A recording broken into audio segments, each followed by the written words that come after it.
ريفيو في السريع كده عن منتج من اكتر براند منتشرة الفترة دي والبنات كلها بتحبها، وهو شي جلام. الماسكارا البيضة دي من عند شي جلام.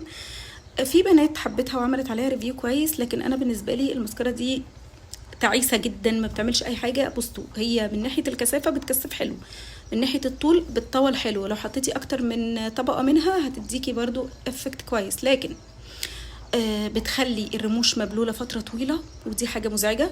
بتعمل تلطيخ وبتعمل فول اوت بشكل مش طبيعي. مهما كنتي محرصة الميك اب بتاعك بيتبهدل، بتلاقيها نزلت على وشك، لخبطت عينك، مش عارف ايه. مهما كنتي محرصة ومهما كنتي واخدة شوية زين، خصوصا الحتة اللي هي دي بتاعت الإطالة دي بقى فيها خيوط كده بتطلع مع المنتج، بتبقى يعني وحشة قوي.